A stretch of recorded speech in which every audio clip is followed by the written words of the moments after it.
This is the 19th season of Bass Talk Live.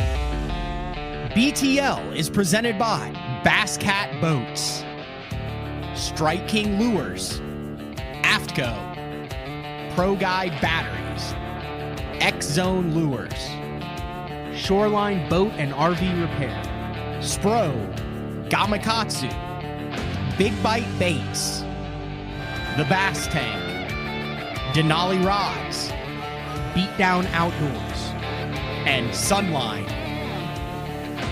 BTL coming at you. Good morning and welcome to another exciting edition of BTL Bass Talk Live, where we are going to talk about bass fishing. Got a good show today. And I've been in Oklahoma 15 years now. I grew up in central Illinois. Always been a big fan of the Ozark region.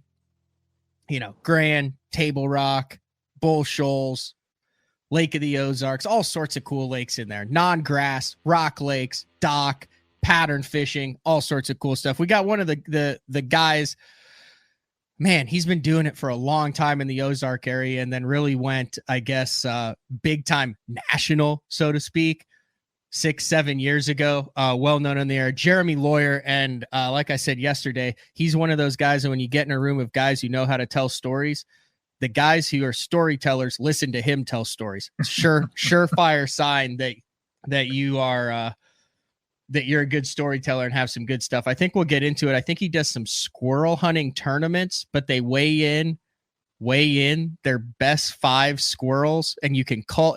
I don't know. We'll ask him about that. We'll also get into a bunch of Ozark stuff. I also, before we get going, I'm just going to address it. I know yesterday we had Gene Gilliland, and really good show with Gene Gilliland, Bass Conservation Director. And I know Gene even talked about, man, it's hard to get people excited about conservation unless it's something that immediately impacts them.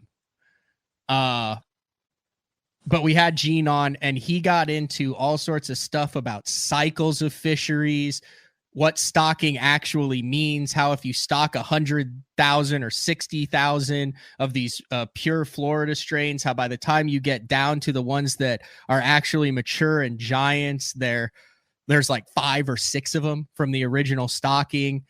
He talked about the dilution of the genetic gene pool, whether it's with Alabama bass and smallmouth, which is some major problems that's going on in Tennessee and Alabama and North Georgia, or whether it's Florida's breeding with the northern strains to create F1s, and then just really cool stuff that I really encourage you to go back and watch and listen to that show yesterday. But it did freeze a couple times. I was in contact with my internet provider. Like I said, we had major tornado that went through Shawnee, Oklahoma last Wednesday. There were only like 2 minor injuries, though, no deaths.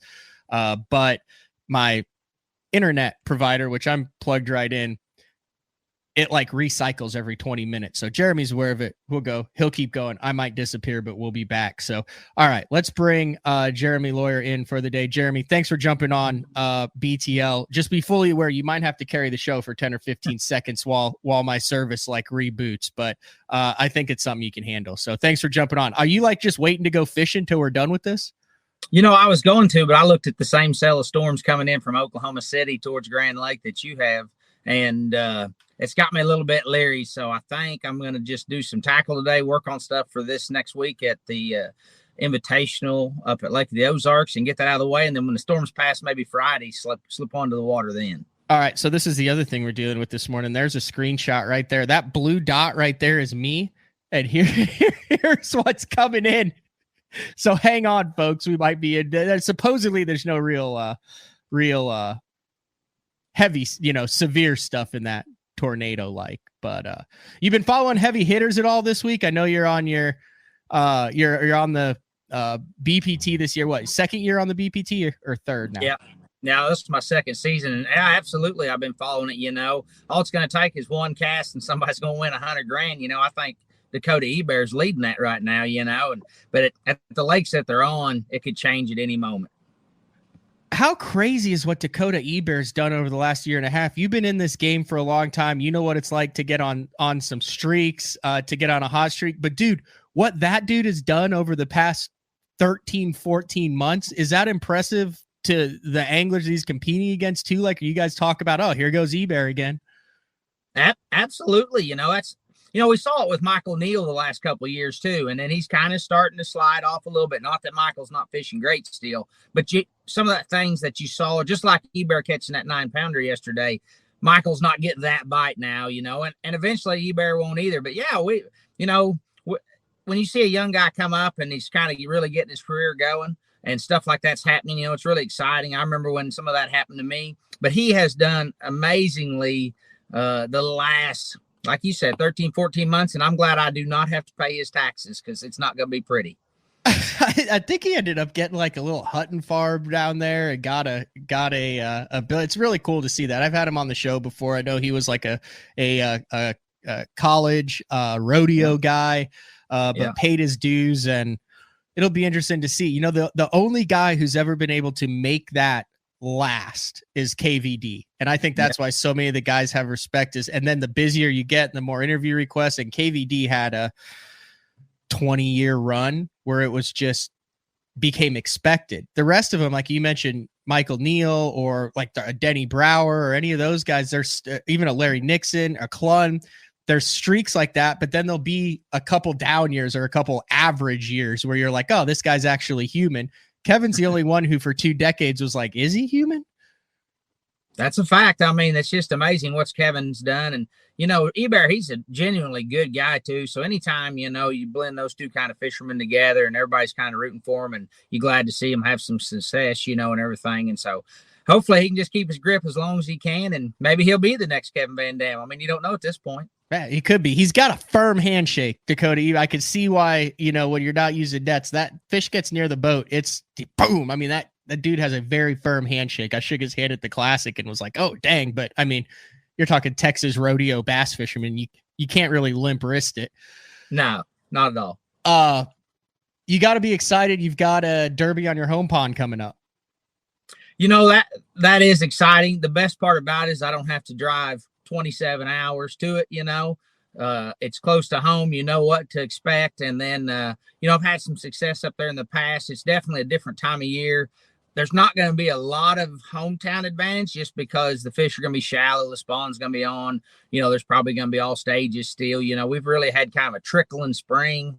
It really hasn't been one of those where we just got hot and warm and they just flooded the banks. And so it'll really be one of those where a guy's going to have to get a little bit fortunate and have enough of a game plan to keep fish for 3 days. But then again, when you're at home, you can even run new water and feel confident that you're around them just because what you've run in the past. So I don't know. We'll see. But just the not traveling, not far from home and all that is really nice. I would imagine Lake of the Ozarks, for my time spent there, it's got to be a cool place because you can fish entire tournaments and never fish water that you haven't fished in 20 years. Like, there's no way that you can cover that entire. I mean, have you covered that entire lake, or how many times have you been like, you know what? I've never been into this pocket, this cut, this row of docks in my entire life. Are there still places that exist like that on the lake for you? Dude, I mean, for me, you come there, it's massive. It's expansive. You could spend a whole day just flipping docks in one little cove. Yeah, I don't know that I can really say I can experience that now. I fished there, 25 years now. And, okay. Over that amount of time, I've kind of seen about everything. Now, is there some places I'll probably never go back to? You're probably right there. But, but no, the most intimidating thing and the best thing about Lake of the Ozarks is that you can literally throw a dart at the map on a wall. And wherever it hits, you have the possibility of winning there because the lake is that strong. It has that many upper end fish. And it's just a really healthy population of numbers. And so, I mean, it's kind of intimidating, but it's kind of good because, like you said, you can just run new water and stand a chance to win the tournament. We're going to take a deep dive into some Ozark stuff because, like I said, I love the Ozarks. There's a rich history there. A lot of historic and legendary anglers have come out of that region. I do also want to mention, we were doing a push on BTL along with Adam Bartuzek from the Crappie Chronicles for the St. Jude Bass, Dick Hiley Bass Classic. And for the past month, you could donate on the website directly to it. And then we had every $20 you donated, you got a chance to win either a Blackfish suit or a AFCO suit. He's going to be on at the end of the show, second part of the show, and he's going to draw the winner for each one of those suits. And then also, I wanted to talk to him a little bit about, he just got second in the Toyota Series on Kentucky Lake. Did you hear how that went down, Jeremy? No, I didn't. The top two guys were using 360 or live scope to scope giant flats on Kentucky Lake, and they would locate smallmouth beds on their electronics and then could see the smallmouth in the bed. So they'd pan across the flat and then go over and pitch to them. Smoked everyone in the field. He called me during practice and he's like, dude, I can literally just waypoint him on the 360. Then I can go over to him. You can't see him visually, right? Pitch to it. And every single time it would go donk and swim off. Said he caught like 40 or 50 a day. He went like 17, 19, 19, all smallmouth, Kentucky Lake, finished second in the Toyota. I mean, I was That's like, unbelievable. Yeah. Is that not a cool pattern? That is. And then the guy you beat the same thing. All smallmouth. I don't know. If you look at how Ben Milligan won the Open and now that guy's won, there's so many different trends in fishing right now that's not the old style of fishing. It's really evolving, it's crazy. What do you think about Milligan? That was something else too, wasn't it? I have never attempted to fish like that really with the way he was, but it dang sure opens your eyes that we're definitely missing some fish out there and different things. And so I think you'll probably see a lot of that really moving forward, where guys are trying to learn that. And especially the younger generation that really depends on that live scope more percentage of the time than some of the veteran anglers. And so I think you'll probably see that really expand and maybe get either really, really get a lot better or just nosedive and get worse from the pressure. Well, I'll tell you what, I believe we froze up and Matt will be back here in a few seconds. But, whenever you start thinking about what Ben did, it's going to take a while for some of those fish to get pressure just because the fact that there's so much open water out there and he spends so much time looking. But whenever he finally does get dialed in on one, or maybe when people in some of these smaller lakes really get to pestering some of the same fish again, you'll probably see that take the pressure just like anything else. I talked to Gene Gilliland about it. And we talked a little bit about this off air. We didn't talk about it on air because we did like an hour and a half show, but he was talking about the impact of the forward facing technology. He said as biologists, they used to, shock up all these giant fish in the spring. And then they would go, where did these things go? Because they would run them, the shocking boats and they wouldn't catch them. And he's like, now we're seeing that they're out kind of suspended out in open water. His belief.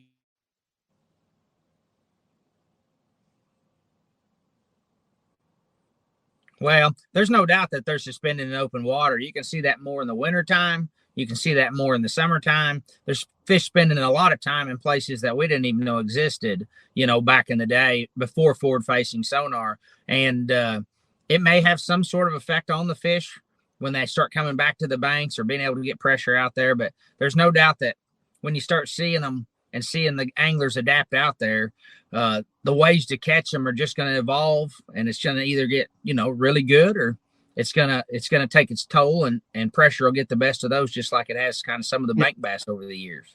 Yeah. Sorry about that. Like I said, we're working through this, Jeremy. So I had you covered. I just fell in. You did. You're awesome. No, I didn't know if you heard what I said, but Gene thinks those offshore fish will then sense that pressure and reposition to where they won't get caught or distributed, that they'll say, okay, now we're feeling the pressure here. So now they're going to go to a different area where none of us are looking right now. Yeah, 100%. And when we can see it with the naked eye on a Garmin live scope to where they get skittish when you point the beam at them, they're feeling it. They know what's going on. So that's just a matter of time. I would love to know what that sounds or feels like to them, because I have noticed that too a little bit. And some of the guys in the open are starting to talk about 80 to 120 feet cast, especially with the new 34 transducer that you can see way out there. And they firmly believe that when you stick that beam on them now, some of those fish are feeling that pressure, that they're moving away from it or getting harder to catch. So they'll hit them with it and then either move and then make the cast or stay way back. I'd be interested just to see acoustically or whatever, what that forward facing beam feels like. Cause I mean, you can't really hear it. No, the crappie are doing it too. You can get a whole big, you can get a school of 30, 40 sitting out in front of you, and you throw a jig at them. They're 6-8 foot deep. They hear the bloop and kind of part right there where you throwed your jig, and then they get to moving. When you first see them, they'll be sitting there, and then they get to moving, and the harder you chase them, the harder they get to go. And I mean, they really can feel that out there 50, 60 foot. So it's pretty crazy, but all the fish are feeling it. Would you consider yourself a bank guy, an offshore guy, a middle ground guy? Like, what would your style be? Because I mean, I know you've won and top 10 a number of different ways. Man, I tell you what, I was so dependent on. I had to get my money back in the day. I need my entry fee back. I did whatever it took to catch them, and at the time, it maybe kind of keeps you from winning every now and again because you're not fixing your strengths. But it made me so consistent that a lot of that just kind of fell in suit as I went, a little more out and stretched my legs regionally, and then I became, fishing professionally. And I really don't mind.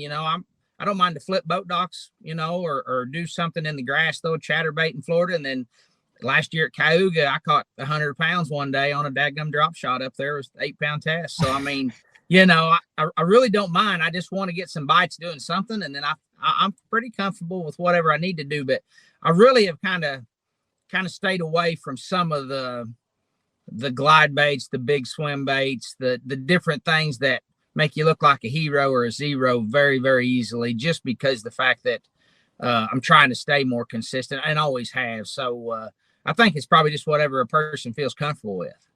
You mentioned that. Let's dive into that. I wanted to get your thoughts on that. Clearly over the past, I'd say 5 years, and it's been around a little bit longer, but the Ozark region, you're seeing guys pull out those big baits. I mean, I would assume when you started that wasn't even on the table.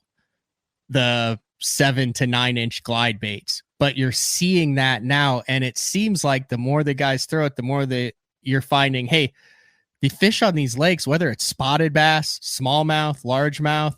I think we saw Oliver Nye win a big bass deal on Lake of the Ozarks a couple years ago on a big glide bait for $100,000.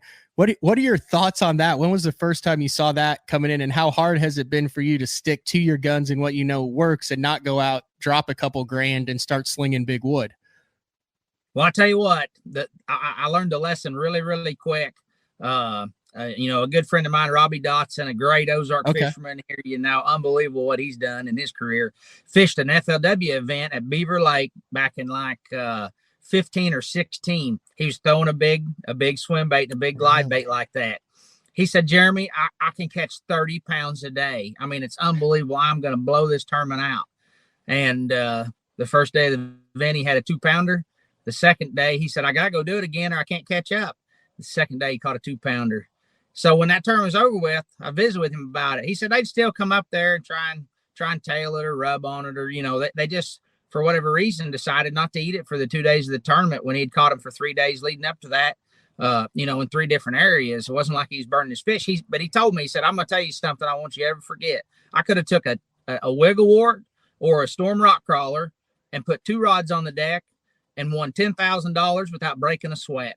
He said, I could have probably made the cut, whatever it might have been, got a good bite. But he said, I chose to try and do that to win. And he said, it kept me from making the Forest Wood Cup that year because I finished dead last in that tournament. So I have always remembered that. And it kept me from kind of doing it. Now, don't get me wrong. If you watch the Red Crest this year, I slung a mag draft around at the end of the day, and I caught a 4-pounder to make it into the top 10 of the Red Crest, or the top 20 cut of the Red Crest. And so I do throw a mag draft around a little bit. I do throw like a Zoom Z Swam and a Zoom Hollow Belly, I mean, some of that stuff that's normal size. But when it comes time to break out a big glide bait or them 10-inch baits and all that, I mean, I don't even take one in my boat because I don't want to get sidetracked with it. I do have a handful, not very many. I throw them a little bit around home. I do play with them some. I do have a little bit of luck throwing them and having fish show themselves and then turn around and throwing a wacky rig on them or something like that and catching them in local events here around the house. But it's about got to be a team event so your team partner can throw on them after they've gave you the high sign, and swim back. So that's about my extent with them. But I just really know what it can do to you as far as burning you and burning time. And so I just feel like I've done well enough over the years. If I can just keep kind of evolving with a lot of baits, I don't want to get behind the times, but on the other hand, I don't want to change my style so much or get so much confidence in that next thing you know, I'm just forcing it to work. And it just seems like to me, it's just not really something that I'm that interested in. The big thing now is the hover strolling. We're seeing some of the Japanese anglers, but Yeah. also I had Matt Steffen on. He's big into it. I had Johnny Schultz. That seems to be the next trend in quotation marks. It should work on the Ozarks phenomenally well. Yeah, absolutely. You know, any of that finesse style stuff, you know, the Japanese anglers really, really have opened my eyes to the finesse kind of ways of throwing things that are definitely outside the box. So any of that stuff like the hover strolling or the power shot, you know, Gamakatsu's got a really nice power shot setup you can just buy. Mm-hmm. You know, a lot of that's different from our traditional Texas rig or traditional grub throwing, but it works tremendously well. And there's not a lot of difference in it, but there's enough to the fish to where their brain doesn't register that as, hey, that's danger, or I've seen that so many times. And so those things I do have a lot of. I do try to practice a lot of that stuff and try to mix it in my arsenal. But it just seems like that glide era, I'm just going to let the younger guys mess with it, and if they kick my teeth in a time or two, I'll get even with them, and on average before the year's over with. But 250-mile radius from like March through the end of the year, you're going jig or finesse jig?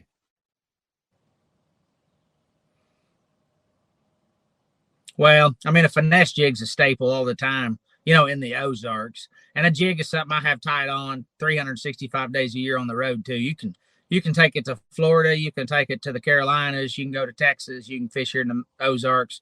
I mean, a jig is just something that you gotta have. There's no two ways about that, because we all cut our teeth here in the Ozarks throwing a jig. You know, it was just something that mimicked the crawfish. It was really simple. It's been around forever. And it catches numbers and it catches quality all at the same time. All right, we're back.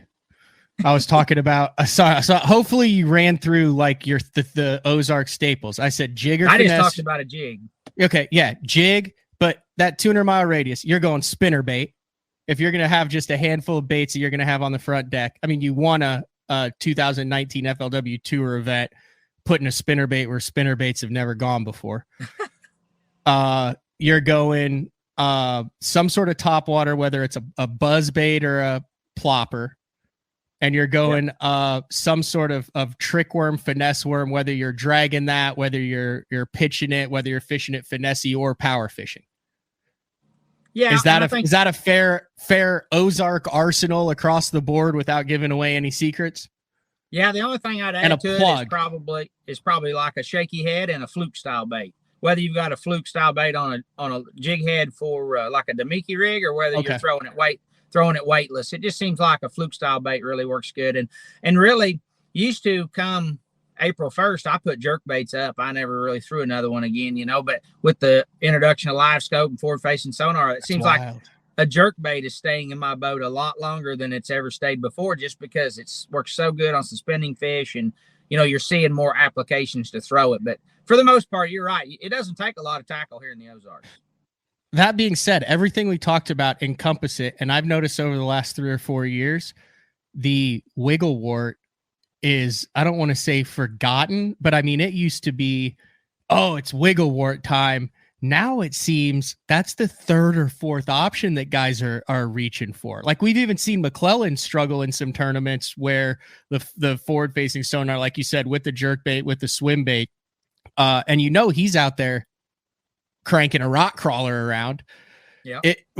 Have you noticed that kind of early spring and late, the cranking bite is not as predominant on the Ozarks as it? I mean, dude, I feel like for 15 years, like that's what you did in February, March, early April. Is you went out and you grinded a wart or a rock crawler around, and that was like option 1A, 2, and 3.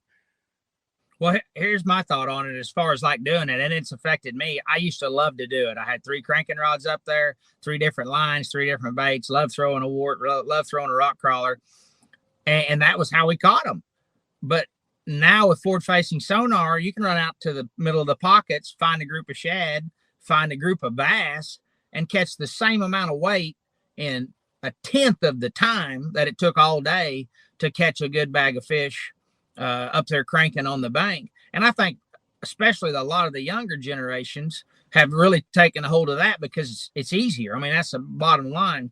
If you have to go out there and grind it out in intuition where the the transitions on the bank are they on channel swings, are they on this, or you can go out there and put your trolling motor down and look for a bass. I think the younger generation is definitely utilizing that, and it's keeping them off the bank. It's not as predominant because a lot of the bigger fish are out there with those shad. You got a good chance to win, and the bottom line is it's easier. So it's taking away some of that cranking up on the bank.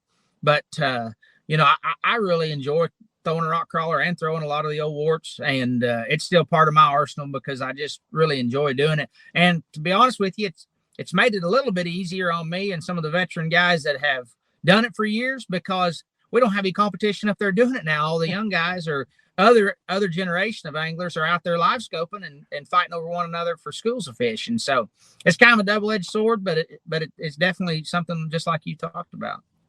All right, you talked about the old school anglers. You talked about the new school anglers. We're going to take our first break of the show, and when we come back, we're going to put a couple lists together. Everybody likes lists. I'm going to give you a little heads up on it, though, Jeremy. I'm gonna ask for your top all-time Ozark tournament anglers, and then I want to see who you think the up-and-coming Ozark guys are. Fair? Yeah. All right. BTL, I'm going to call you the co-host for the day too, because you have to carry the show every 10 minutes for 20 seconds. I'm back with Jeremy Lawyer, MLFBPT professional, coming off a great year last year, 14th in the Angler of the Year last year, 24th this year. And then when you combine it with your 5 years on the FLW Tour, 8th, 21st, 11th, 50th, and 28th, the man knows how to put together solid limits of fish. It's BTL on a Wednesday. We'll be back right after this. The new Puma STS has been redesigned from the ground up. With the angler, design, function, and performance in mind, nothing on this new offering was compromised, and the only thing carried over from the previous version is the name. Based on the Soft Touch series hull that started with the flagship Jaguar, this new model is nimble and performs incredibly well at all speeds with either a 250 or 300 horsepower engine. Featuring a new 96-inch wide-body footprint, this hull measures out at 20 foot 7 inches in length. Industry-leading design coupled with tournament-winning performance. The Puma STS from Basscat. Feel the rush.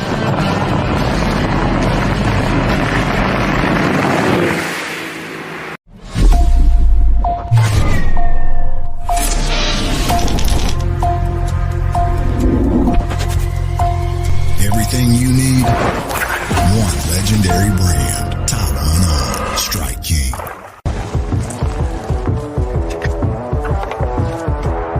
So I'm a big guy, a lunker, a two sandwich eating kind of man. And on behalf of all of those bigger, I gotta say it once and for all, it's bad enough that the fish look smaller in our hands. The last thing we should have to worry about is getting quality outdoor clothing that fits. Avco, any fish, any water. Shoreline Boat and RV, dock rash, storm damage, collision repair, that deep scratch or gouge from trying to access that secret creek. Shoreline Boat and RV can get your prized possession back in mint condition and looking good on the water, fast. All repairs are done in-house, so they're able to get your boat or RV back to brand new, quickly. All Shoreline's work comes with a rock-solid warranty. Find out more at ShorelineBoatandRV.com. Kansas City, Austin, and Tulsa. All right, welcome back. BTL on a Wednesday, talking with Jeremy Lawyer, and we're going to go into the risky portion of the show, which is lists of anglers. Because you're going to leave someone out. So I just qualify that with saying, hey, this is just for fun, but I'm also interested because you, A, learn about new anglers, and B, learn to respect old anglers that maybe were underrated or were before your generation. You don't understand the importance that they brought to it. Like we had Kelly Jordan on, he told the story about bringing that mag spoon, kind of exposing that Magnum spoon to everybody, and that whole story was really cool. It was like one of his buddies who was an older dude who had a bait deal, and he went up to Canada and he had these things he was trolling, and he's like, this kind of looks like a gizzard shad, I wonder if they'd eat it. And then they went out and they ate it, and then he was able to keep that mag spoon quiet for 2 or 3 years. There's none of that anymore. That's what when we were talking earlier about Kevin Van Dam and the streak he was on and stuff like that. I think Kevin had a lot of things that he kept in his back pocket and was able to, just because social media was not there to expose it all, to where some of these younger anglers or some of these guys like Michael Neal and Dakota that get on a run, if they do have maybe a quiet bait, they want to keep quiet, it's exposed by the camera instantly, and stuff. And so, and online sales are so easy. So, I mean, some of that's kind of probably done it that way where Kelly could keep that quiet. Yeah. All right. Let's start with historic guys. We mentioned a couple of them. It was interesting. I was looking back, doing some research back in 2018 when you won the Costa Series at the time on Lake of the Ozarks. And I think it was was that your first like big win on Lake of the Ozarks? I think you'd had a bunch of top finishes, but at that level, was that your first win? But there's correct? Yeah, that was my first win on that particular lake. But it's interesting. There's a quote in this story, buried in this story. You said, "I still can't believe it happened for me today. I grew up watching Stacy King fishing on television. Ugh, I can't talk. And he's been the man here for many years. Dennis Bearhorst wins everything. I told my wife when I started that if I could compete with Dennis, Roger Fitzpatrick, and Marcus Sikora, that I could survive anywhere." And that was back in 2005. I have so much respect for all those guys. And then you said it feels great to win, but there's a list of guys there. Let's start with the history, the Ozark history, guys. Let's just do, I mean, you could go back as far as you want, but let's do that kind of Stacy King generation era there. Your top guys, if you were to do kind of put an Ozark Mount Rushmore up there. Well, I tell you what, Stacy King's really high on my list. I've got to know Stacy for several years now, and he's a great fisherman, great guy, and he was a little more well-rounded than some of the anglers. He'd lived on Table Rock, so he could catch them in clean water, and then he could compete in the grass. And he was really consistently good on all the lakes as they traveled the country. And then somebody like Denny Breyer and Guido Hibden, I don't want to choose between any of these guys, but we can put them both up there. Yeah, but it seems like to me, Guido was really good around the spawn, finesse, and he was kind of one of those first finesse guys that could take a gets it and different things and catch them. And then Denny was more of a power fisherman. I'm going to flip, and that's all I'm going to do. I'm not going to do anything else. And so it kind of singled them out different from Stacy King. And of course, Dion, he won the Cup and the Classic. You can't keep Dion out of the mix, just such a well-rounded angler and still a great angler today. We fish against him at Lake of the Ozarks. I wouldn't be a bit surprised if he's not in the Invitational next week up there, and kind of the wild card, in my opinion, would be like Larry Nixon. Now, he's from Arkansas, but that's still the Midwest, Larry was a great angler, and still a great angler, fishes the Bass Elites, but he was a real well-rounded angler to where it seemed like to me he caught them just all over the country, first man to win $1 million at BASS. And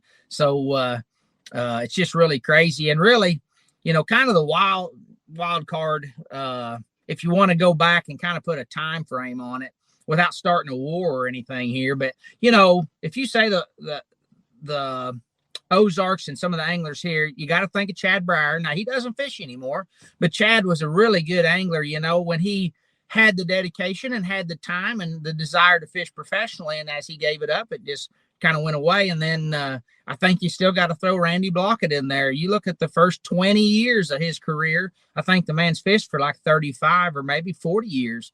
That first 20 years was pretty dadgum solid, Now, I don't know about the last 20, but I mean, well, if you're putting Blockett up on the Mount Rushmore, everyone else, we can use power tools to chisel the faces out. Randy's up there with a hammer and a chisel. He's doing it old school. He's chiseling out his face. That's right. That's right. So one hammer at a time. None of those fancy power tools. That's a fact. That's a fact. So, but I mean, there's just so many well-rounded anglers. It's unbelievable to look back and even like Basil Bacon. The first time I met Basil Bacon, he threw a spook and walked it around this tree, and I'm like, how did he get it to go the other direction? I mean, that's crazy, But he was so good with a spook, and of course Charlie Campbell. I mean, there's just a lot of them that really brought something to the table. Uh, you mentioned obviously Denny Brower, so we're just putting the Brower family and the Hibden family up there. But you mentioned Denny. What do you know what part of the lake he's in? Amistad now? All he does is relax in his man cave and go out and occasionally fish when it's temperature's cool and ideal. He's living the life. Do you know what part of the lake he fished on Lake of the Ozarks? Was he a river guy who would fish the laydowns, or was he a dock guy? No, I think he was a dock guy. Of course, I like the Ozarks. Okay. You can do both. Yeah, that's you what can I was run wondering. the river and fish the wood and the docks at the same time. But I think he was one of those guys that really just sampled the lake everywhere and tried to find the best bite and rolled with it. Dion's a lot like that. He grew up in Gravis Mills, and so he's not afraid to be up the Gravois or be at the Buffaloes. Just kind of depends on where he thinks the best bite is. And I think Denny was the same way. And one thing that's helped the Hibden family and the Breyer family up there is Chad and Denny Breyer could fish the same lake, practice together on separate ends, and then the Hibdens could do the same and kind of consult at the end of the night and see, where they thought the best bite was. And that definitely gave them a big advantage out there on the road. It's good stuff. All right, current Ozark guys who are going right now, or maybe up and comers that we haven't heard of. This is the dangerous list. Listen, there you could name 50 guys that probably could go on there, but just what comes to mind. I'm giving you the out here. I did it with Milliken, and I had him name like the big glide bait guys, and of course everyone's like, "Well, what about Butch Brown? What about?" And it's like, yeah, you can throw all those guys on there. We've got a limited amount of time here. Yeah, if you just look at stats and what they've done over time, golly, there's a bunch of them. But Roger Fitzpatrick's probably one of the hottest last couple of years anglers. He made maybe 3 All-Americans the last 5 years or 4. You think he's made 7 or 8. Dennis Burhorse has made 7 or 8. And Dennis, he's just one of those fishermen that he can win on every lake. Marcus Sikora, he's a well-rounded angler, won the All-American. A lot of these guys, it seems like you pay attention to are up around, Lake of the Ozarks. But one that's kind of stretched his feet, that if he was just right here locally right now, everybody'd get tired of hearing his name, would be Cody Huff. Cody is such a good angler. I've been fortunate to be in the boat with him a handful of times. He's really aggressive. He really gets excited about it. He's very mild-mannered and quiet, but he's very aggressive out there fishing, as far as after the fish. And so it's really cool. He would be one that people would be getting tired of hearing, and there's just so many of them. Every lake has their own group too. I think a guy like Dustin Blevins down on Table Rock, anytime he shows up, guys are like, dadgummit, Blevins showed up, or, Bull Shoals or wherever it might be. Grand Lake's got them too. The Little Johns, they're probably as consistent as anybody, the brothers down there. And, Toby Hartzell, he's really consistent there on Grand Lake. He used to fish the tour. So, I think you just got to go with whatever lake it is. They've got their own threat anytime you pull up there to the ramp. Yeah, it is. Just in case Mark Jeffries happens to listen to this episode, I just have to say this word: Central Pro-Am. There, we said Central Pro-Am. We talked about the Ozarks. You can't talk about the Ozarks without saying Central Pro-Am. It's kind of like a rule. That's right. You take. Did you fish those? No, I never did. I missed the Central Pro-Am era. I was just starting when a Heartland Team Series and Heartland Pro-Am Series I've heard of that. started.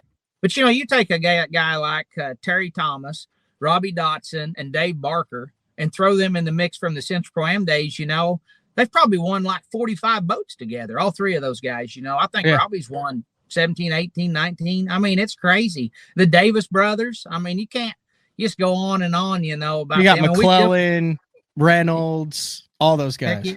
Yeah, for sure. There's all of them. Yeah, that's wild stuff. Do you think the Ozarks, its strength is also its weakness? It lacks diversity as far as grass and a lot of them fish. It's rock.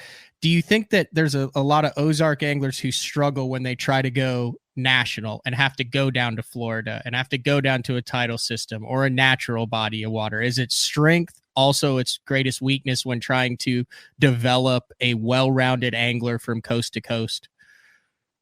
Well, yes and no, because if you take, say, Truman Lake, which I just consider just a dirty, shallow fishery, lots of timber. you take Lake of the Ozarks, which is a boat dock fanatic, clean water, type fishery, and then Table Rock, where it's deep, clear with all three species, and then throw in like the Arkansas River. Man, if you can catch them in all four of those, you can about catch them everywhere. But you're right, we don't have the grasp. And I don't know if this was true for everybody, but when I took off nationally and even regionally fishing some BFL regionals and a couple All-Americans and stuff like that, when we went to a lake that had grass, like say, for instance, Sam Rayburn, it seemed like the grass was so much easier to read than the Ozarks transitions and rock and all that all you had to do was find a good group of fish, and then you had the chance to compete out of the grass. And so to this day, it seems like to me, as I travel around, anywhere it's got grass makes it a little bit easier approach. But now I don't know if it was that way for everybody, but probably the hardest thing that I've seen out there on the road is when we go to a tidal fishery. Yeah. It's so weird to catch fish somewhere, come back the next day, and they're on dry ground. Yeah, I don't get that. How does that work? And it's just weird. So, but the tide's definitely one that if a guy wants to do. And then like when you go up north to smallmouth, it's a whole different fishery in its own. So it doesn't matter how good you are on grass or how good you are on rock and stuff like that. The smallmouth up there, like at St. Clair or Lake Erie and some of those, it's a whole different ball of wax. And it's just something that kind of had some success out, and I've kind of had my teeth kicked in, and I think it takes some time to learn. But I do think that's why the smallmouth fisheries up there, when guys do it up there and then come south and try to compete and don't have that great of success. Matt Becker, he's one of the few that have really figured out how to do both. And then Eber was smart enough to go up there and spend months and learn how to catch smallmouth. Lucas did it too. Yeah. So, I mean, like lived up there, like took a fifth wheel up there and we're like, hey, I'm here for August. Yeah. So, I mean, it's really, I guess it's really probably just individually set, but I do feel like setting up in the Ozarks and living here my whole life has made me a better angler when I do get on the road for the most part without having too many hindrances. Best portion of the country to learn pattern fishing? Yes or no? Oh yeah, absolutely. 100%. If you go to Florida, you can throw that pattern fishing right out the window. So yeah, the pattern fishing is the deal. I think it's harder to go. I do think there's also a lot of guys, like I remember when I first started fishing the opens and went down to the grass and was talking to these couple guys, and I was like, what the hell? There's like miles of it. I don't get it. It's overwhelming to me. And they're like, yeah, try going to freaking Table Rock where everything's just rock on the bank. They're like, where the hell do you fish down here? And I'm like, it's freaking easy, dude. Like, look at the size of the rock. Look at the transitions. Look at all this stuff. And they're like, no, it's a freaking rock bank. At least with the grass, you know when they're there. But yeah, I guess it's 6 one way, half dozen the other. Yeah. And then the good guys like you, like all the guys in the BPT and the Elite Series, the ones who figure it out and put their twist on it across the country. Well, you just got to find something that kind of works for you when you go to one of those places, because, you got to really face the fact that you've got a day and a half or 2 days of practice, depending on what time of the year it is. And you've got an enormous lake. So you might not even get to practice where the winning fish are. And then you just have a good tournament, but you never had a chance to win. And it was due to your practice. So sometimes the fact that, you go to one of these areas and you're on a certain timed, timeline to practice before competing keeps you from learning too much too. So, if you just can't, the expense is so great, you can't go everywhere and practice like Eber did and stay for months at a time and learn how to do that. And so it's kind of the school of hard knocks. You're the city administrator for Sarcoxie, Missouri. Was that a town of like what, 10,000?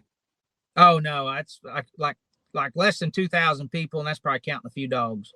Oh, okay. Because I was reading an article where you were like in charge of some downtown revitalization. Yeah, big picture of you downtown with the stuff in the background, and I had no idea that you were is that considered being a politician?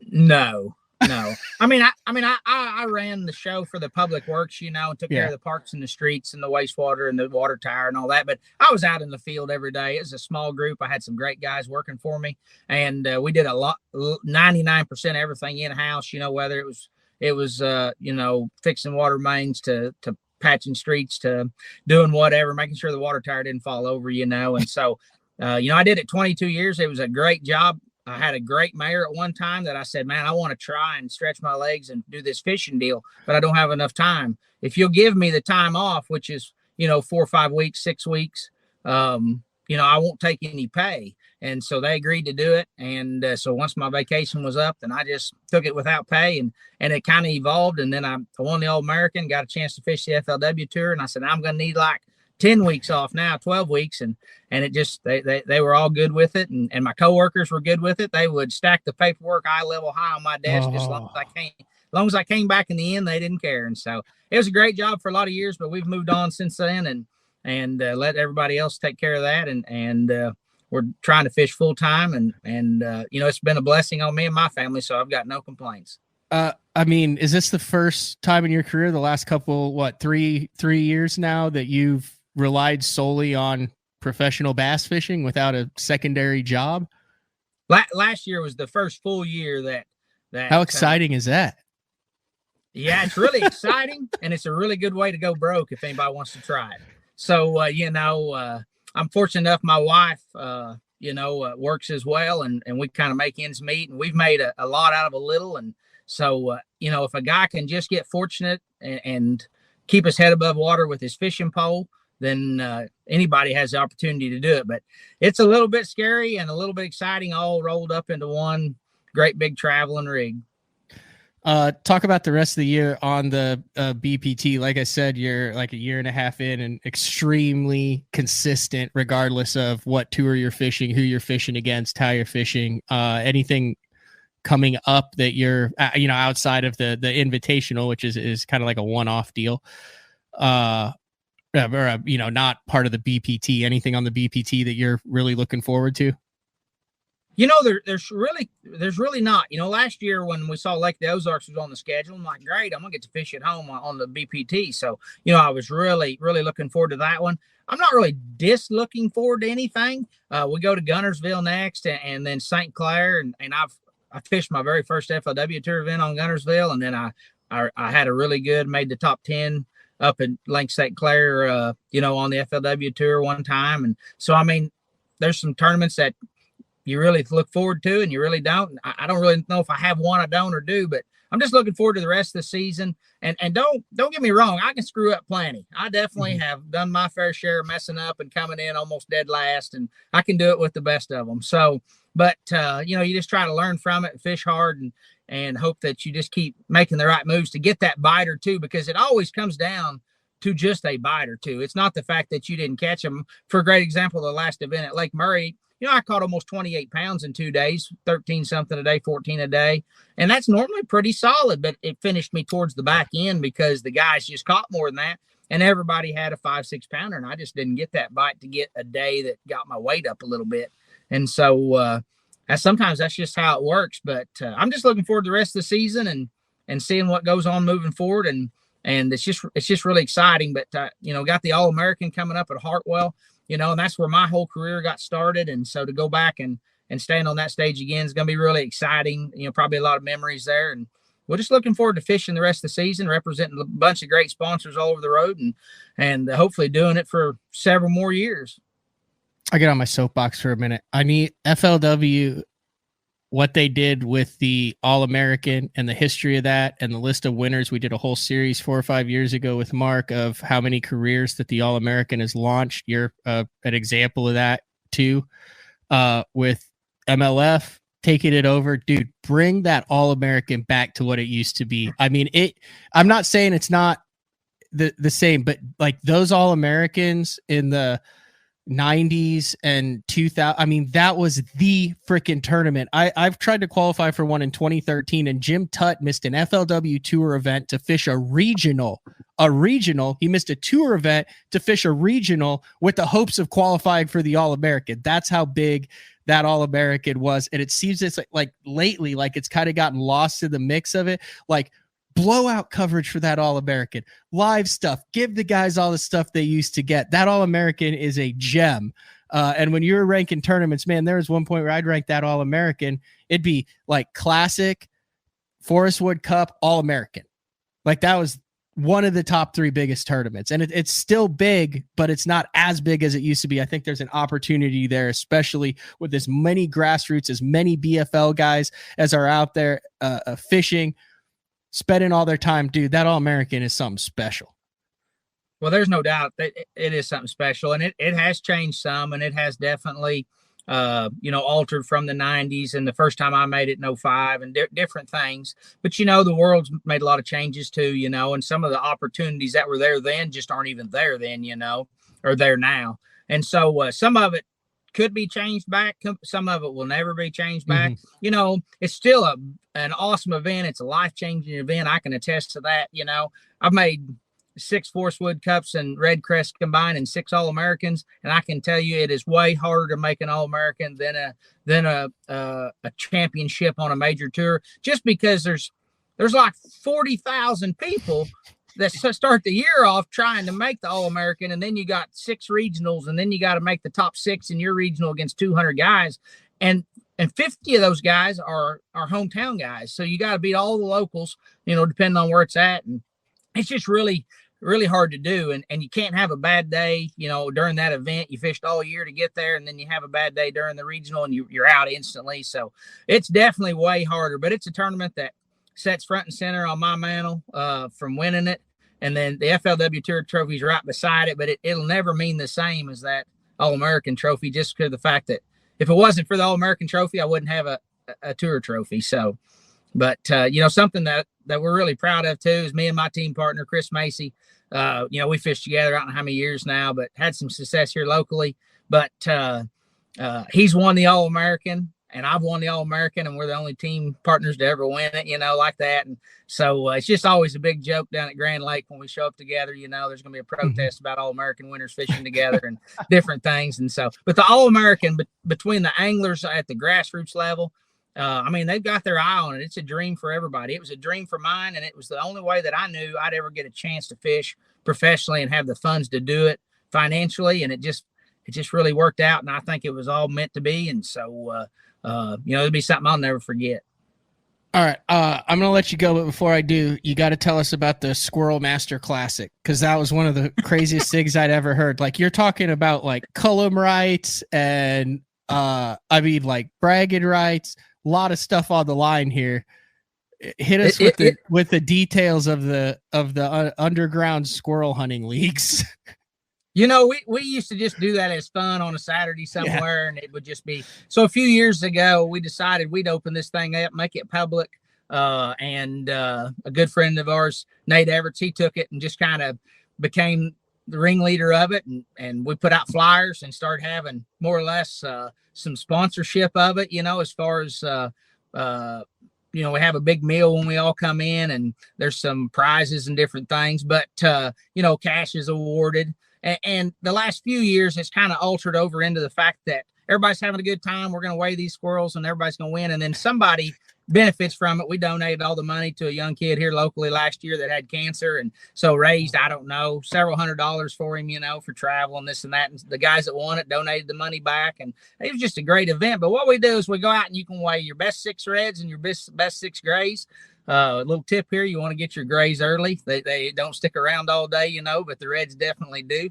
But you can win the reds or the grays or the combination of both.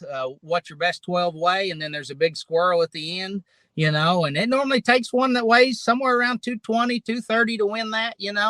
It's a pretty legit deal. A lot of guys have a lot of good time, with it, and it's just a great fun way to get out in the outdoors. Take some kids, do whatever, just trying to introduce them to hunting. And then, like you said, have some bragging rights and some laughs in the end and make a fun day out of it. But it's something that's easy for everybody to compete in, and there's an abundance of them. And so it's quite a little tournament, but it's growing every year. But I'll tell you what, it gets pretty serious though. I take a Boat Lodge's cold beam with me, and I set them on there. We're beaming them back and forth, see which one weighs more. Put them on your column right scales or your Rapala digital scales, and it's quite a deal. It always comes down to just a few hundredths or a few ounces in order to see who wins or who loses. And so you don't want to miss out. Just like in a bass tournament, you don't want to miss it by just a just a few ounces or an ounce or a few hundredths. But it's a great event, and everybody has a great time. Good stuff. Do you pre-hunt? Like, can you go out and like make squirrel calls and be like, oh, there's a big gray, I'm going to come back and get that one? Well, you can. I mean, you can do whatever you need to do. Most of the time, some of the veteran stuff is, the squirrels that always get the biggest are always around like walnut groves or cornfields. Them old fence rows where, they could just get out there and eat on that corn all summer. They don't have to burn a lot of calories. They're packing on the pounds. You don't want to go somewhere where they've got to run 50 yards tree to tree. They're get too skinny on you. So you want to hunt areas where the squirrels are going to be bulky. And the really big deal is you hate to hunt the same area every year because new generations of squirrels are coming up, but they're probably not going to weigh what somebody's going to find on some new property that hasn't been hunted. So there's a lot of angles to it, and it's just a great time. That's good stuff. All right, I'm going to let you go. Jeremy, I know you have a weather decision on whether you're going to hit the lake or not.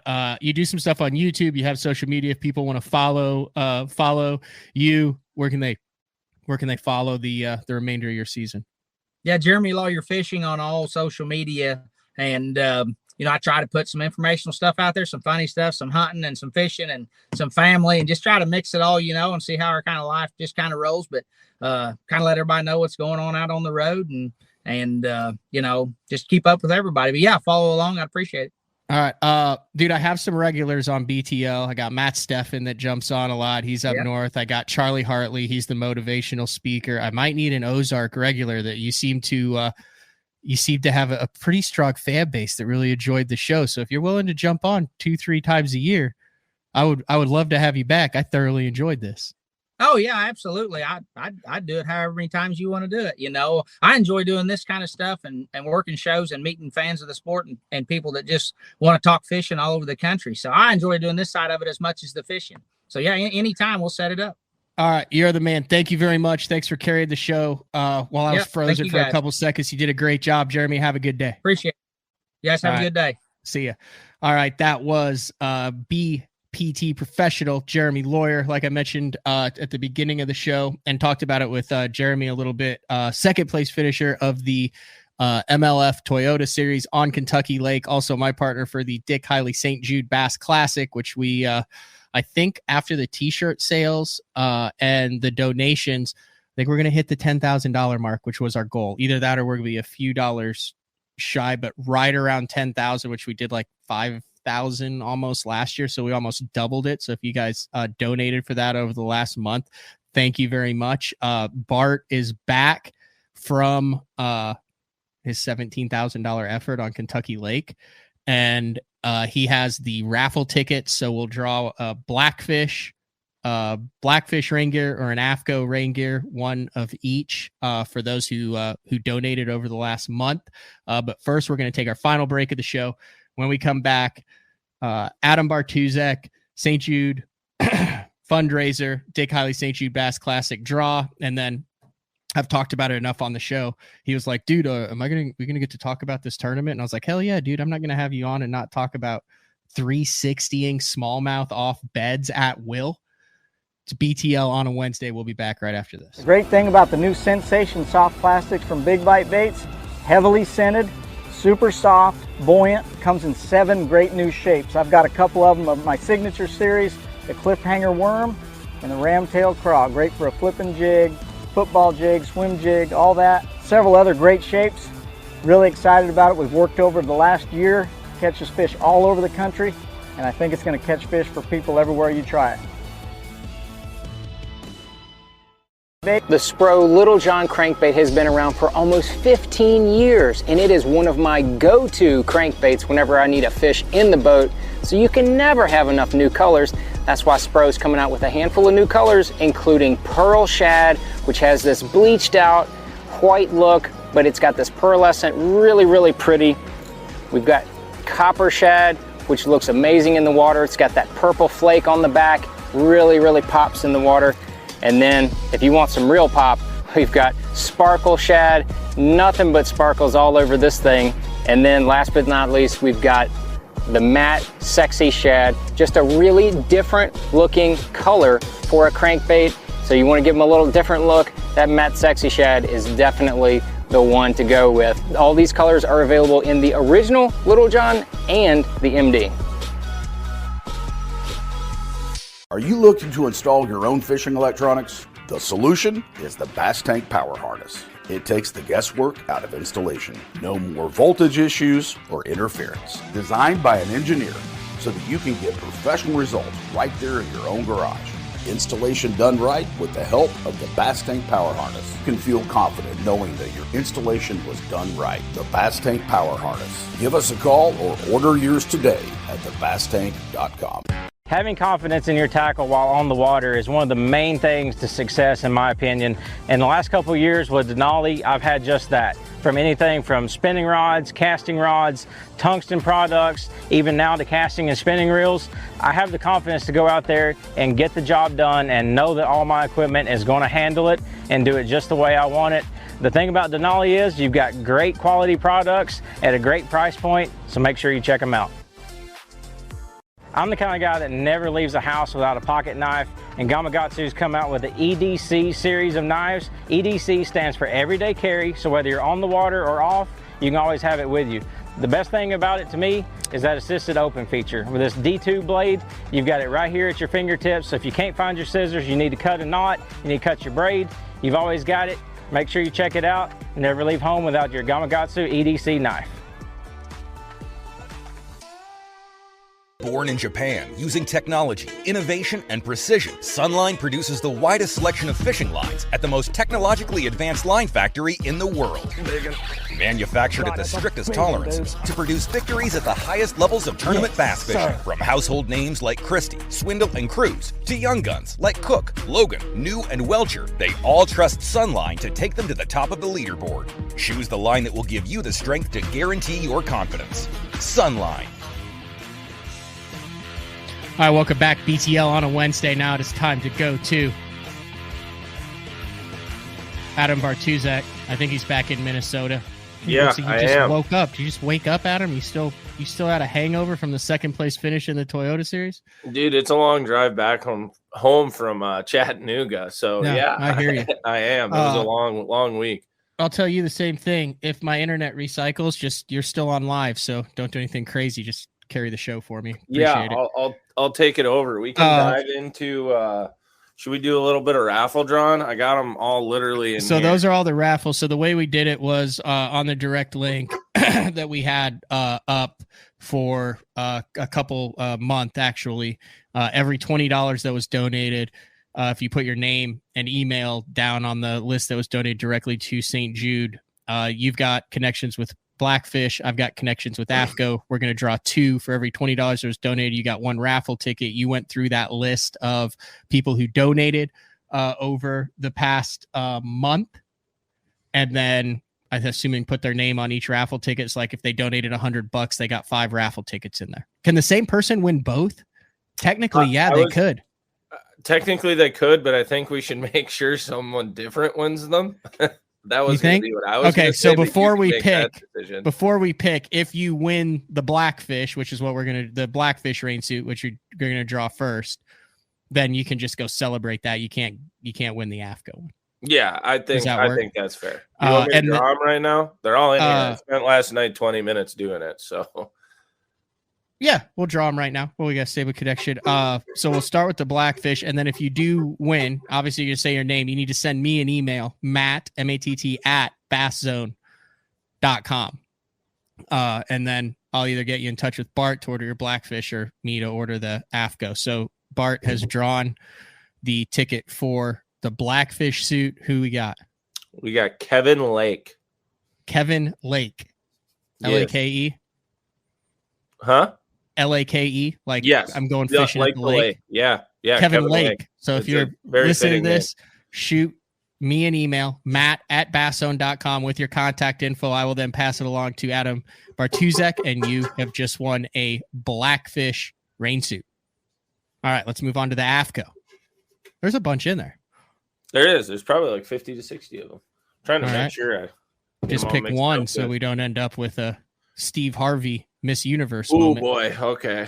Well, we got a tough last name. Yeah, we got a tough name, and I didn't write it well. So give me 2 seconds while I go to the website, and I'm gonna find it because I remember writing this one down, and I was like, I know I'm gonna end up picking this one. There's all sorts of like, what are those, like European, Scandinavian, maybe yeah, and I French just people that are like, oh, it could be me. I want to crush their name. So if your name's Jim Smith or something, you probably didn't win. No, it was definitely not. Yeah, it's not an easy one.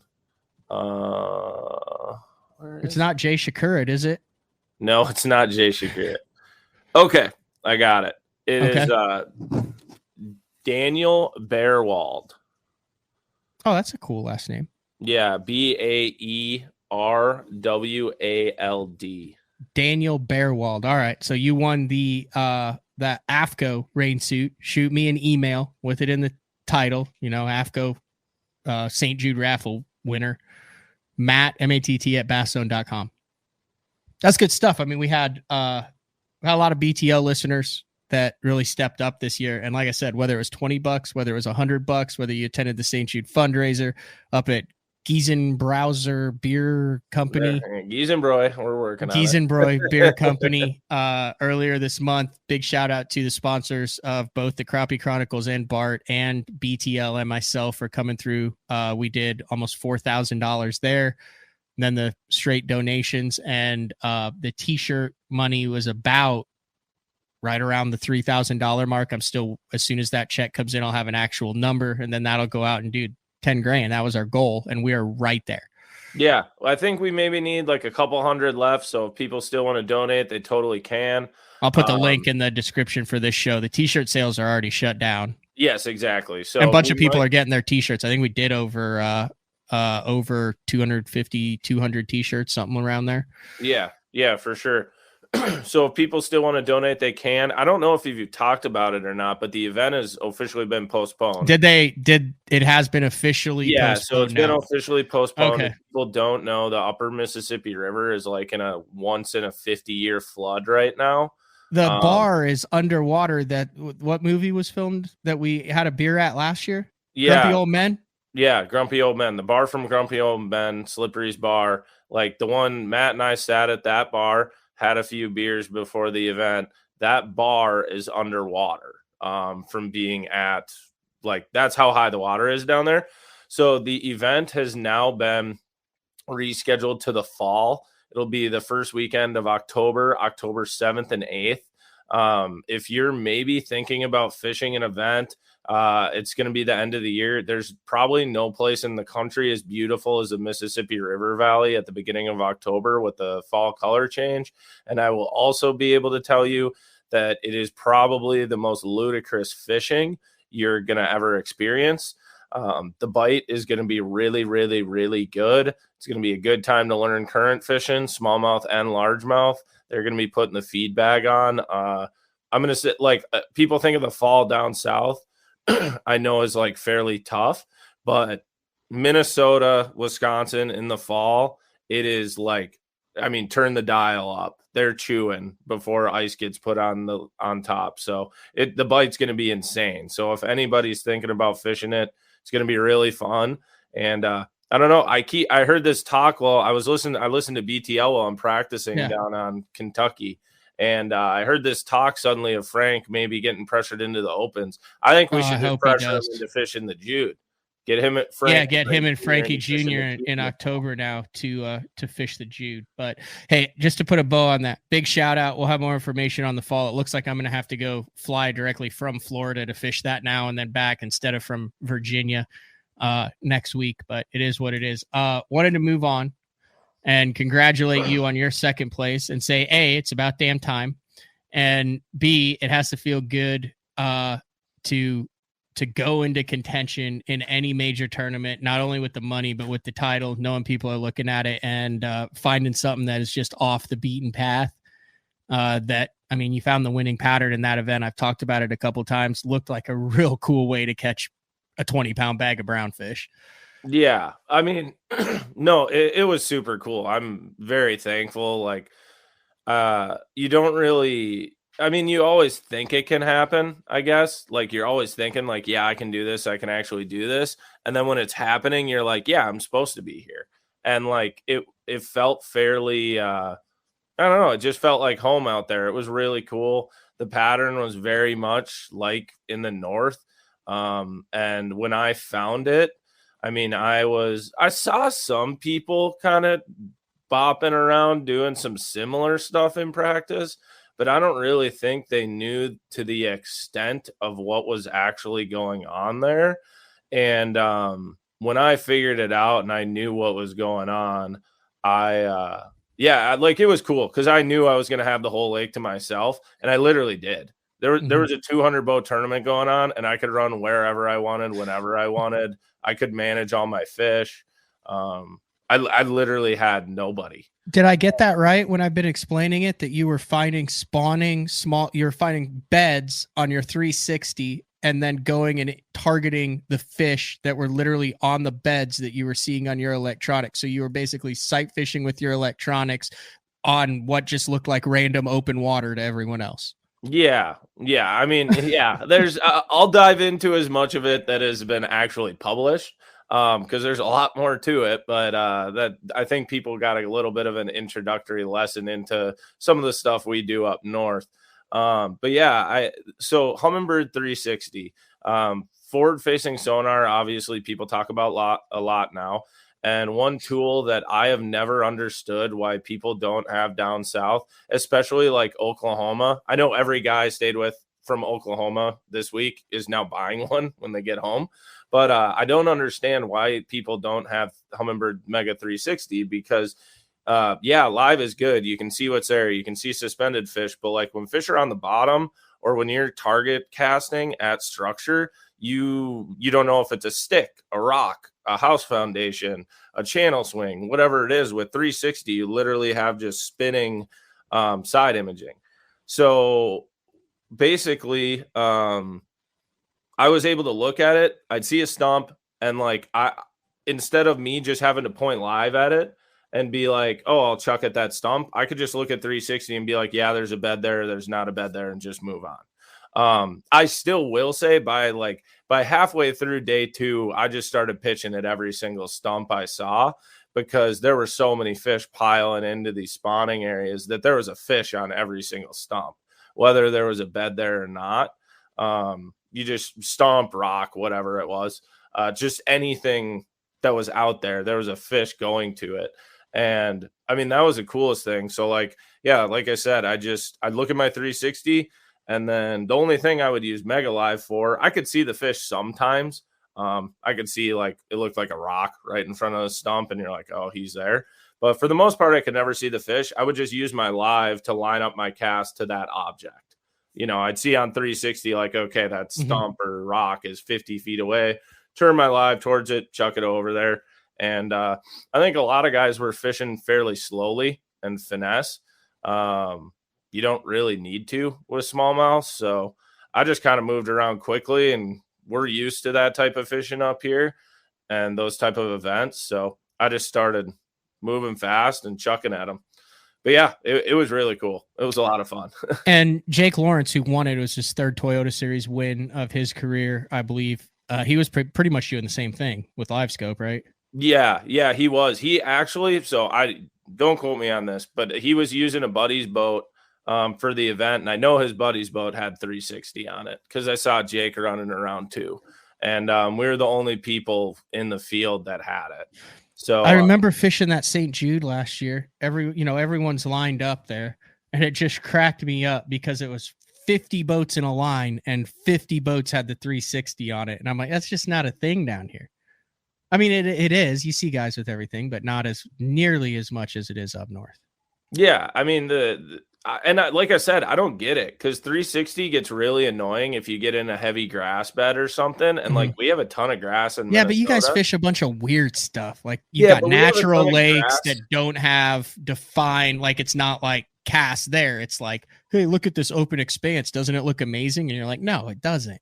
But you guys seem to love it. Yeah, exactly. But like I even say in Oklahoma, like if you're a brush pile fisherman, why wouldn't you have 360? Like I can just look at a brush pile and I can see 3 fish chilling on the right side of the brush pile on the bottom, and I just chuck to those 3 fish. Yeah, you can probably see it with live, but I just think Yeah, I think people, I mean, forward-facing sonar, don't get me wrong, Mega Live, Live Scope, Active Target, whatever you use, it's an incredible tool and it helps catch fish. But when you're looking at 360 and you're able to see bottom transitions and just objects and exactly what is actually down there, like I just think it's like the best thing in the world. And that, like I said it in my post. If anyone wants to see kind of what I was looking at, I did make a post. Yeah, it is. It's cool. You can actually see it. You can be like, hey, here's a bed. Here's a smallmouth on the bed. What's your Instagram handle? At Adam Bartusek, ADAMBARTUSEK. But yeah, if anyone wants to look at it, they can see it there. And you'll see why, like I said, like I would not, I mean, I think I still probably would have been up there without it, but I would not have been able to be nearly as efficient and give a local like Jake, who knows that lake like the back of his hand, an actual run for his money without it. Because I was just able to carve through water so quickly by looking at it. I don't know if that shows up. Yeah, no, that's perfectly it. Yeah, that shows it. That one you can actually see the fish chilling in it too. That's freaking wild. Yeah. And then you would just take it and waypoint. Yeah, I would just put a waypoint down just there. Go over there. If it was blue, it meant I either caught it or I shook it off. So I knew there was for sure a fish there. And then, I mean, I probably had 180 to 200 waypoints to run through over 3 days. Good Lord. I only fished 7 waypoints on day one. I fished 7 of them. Wow. I got up to 17.5 pounds. I was like, I guess I'll go largemouth fishing for a bit. Well, anytime you get hardware and a check that has 5 numbers in it, you did something right. So congratulations. Yeah, man. Thank you. Yeah, anybody who's reached out, it's been cool. It was just crazy. And by the way, for anybody, Kentucky Lake, I know everyone's wondering how it's doing, how the fishing is and everything. I can't speak to the largemouth fishing because I didn't do it very much, and it was very difficult since the water was about a foot low. They weren't in the bushes, but that lake, I have never seen a lake with so many smallmouth in it. I think you were just around a concentration. I was around a concentration, but dude, I'm telling you, I could run anywhere on that lake. And if you chucked a bottom bait around for a little bit, you catch a 12 to 14 incher. Like there is smallmouth all over that place right now. It's really good. Like it's definitely doing better. It's turned more into a smallmouth lake, I think. You still see some giant largemouth bags coming in. And if someone was able to do that, I wouldn't have been able to compete, but it definitely, like, there's definitely fish in it. It's coming back. There's a lot less carp. And yeah, it was cool. It was very cool. Good stuff. Is the Chronicles season completely done, Bart? I mean, yeah, I would say your main gig is you're the host of the Crappie Chronicles. This was it season 3 already? Yeah, it was season 3. Yep. We finished up in about the end of February. I think the last episode posted. Yep. Okay. So if you guys want to go look at some really cool, they went to Maine. You went to, where'd you go? Michigan? Maine, the UP, and then Minnesota. Yep. Yeah. It's a good time. If you're just tired of watching bass fishing, go watch the Crappie Chronicles. And if you like cooking crappies and you want new ways to do it, Ryan came out with a cookbook. Oh, what was that? Because that is cool. There's even like a recipe in there that I may have had a small influence. You did have an influence on. You made what is the name of it again? So the frozen. It's called the Frozen Kitchen. It's on Amazon. You can make these recipes for any crappies you catch. It's just there's no ice fishing cookbook, so we made it. It's been up there on Amazon with Meat Eater and everything else for best sellers. So if anyone wants to buy one, highly recommend it. It's like $30. It's Pink's awesome gift. Good dude too. Yeah. There it is right there. The Frozen Kitchen. Yep. That is it. And it's sold really well. There's going to be a bunch more this year. Pink's ended up, you would like this. Pink ended up getting a Traeger deal. So he's going to be whipping up some recipes now for the Traeger on how to cook them. So it's pretty cool. But yeah, anybody who catches a ton of crappies and wants a different way to cook them other than having a fish fry, this is definitely the way to do it.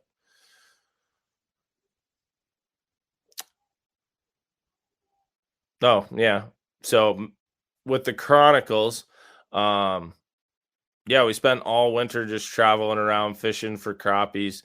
And Ryan cooks them all. Whether you like chilaquiles, fish burgers, there's like 5 fish taco recipes in there. And then Panger's Influence, which was the crappie casserole. So it's a Buffalo Ranch crappie casserole, I think is what Ryan. It's good stuff. Making. Actually, you know who taught me that? Jared Miller, former Elite Series pro. Yeah, I think you told me that when it came up, and it's good. Like it's we were up super at 10 simple, Killer too. one time, and we caught these crappie, and we go back to his cabin, and he's like, "Watch this!" And he takes raw crappie fillets and squirts ranch all over them, and puts cheese, and then puts them in the oven. And I'm like, "This is repulsive." And then it comes out, and it's the most delicious thing I've ever had in my life. Yeah. All right, Bart. Thank you for jumping on. Like I said, if you were one of the 2 winners, Mr. Lake or Mr. Bear Hunt? Yeah, it's Kevin Lake and Daniel Barron. Barron. Bearwald. Bearwald. Beerwald. Shoot me a message. All right, dude. Appreciate it. Go back to sleep. All right. See you, buddy. All right. See you. All right. That was Adam Bartuzek. All right. We're doing something a little bit special. The Open doesn't start, or the Open starts practice on Friday this week. So Thursday with Uncle Frank. I think Frank's going fishing tomorrow. So we're going to power through, and we will be back at 11:30 a.m. Central Time, like an hour and a half from now, for day 4 on day 3. We're going to take viewer comments and questions since it's at a different time. Talk a little bit about spawning stuff, and then next week's episode of Uncle Frank will be a recorded show. No, because I should be back by then. Anyway, we'll talk spawning stuff and then record a show for next week because he's going to be out of town. I don't know what's happening. All I know is at 11:30, I'll be back with a live show with Uncle Frank today. So if you want more BTL, more day 4 at a special time, I'm also going to talk to Uncle Frank about what I just got from Buc-ee's. That's just the wrapper from it last night. It takes about 2 hours to do. Chicken stuffed with shrimp and sausage jambalaya. Dude, this stuff is unbelievable. You go to Buc-ee's, you open up the freezer door, boom, there it is. It's a stuffed chicken. They zip it up. It looks like a hockey jersey that they have stitched up with all sorts of the jambalaya in it. Big shout out to Jeremy Lawyer, Sarcoxy, Missouri's pride and joy. Having a great year, great last half decade on the water. Really enjoyed talking about the Ozarks stuff. So we'll be back at 11:30 in a couple hours with day 4 on day 3, assuming that storm doesn't hit. I am more and more like Jeffries every day. More and more like Jeffries. Internet, weather. It's not a bad thing, though. We built a pretty good thing here with BTL. So, all right, that's all we got for today. We'll see everybody later on today. Unless you're watching it tomorrow, then we'll see you tomorrow. You're watching the replay. This has been BTL. See ya.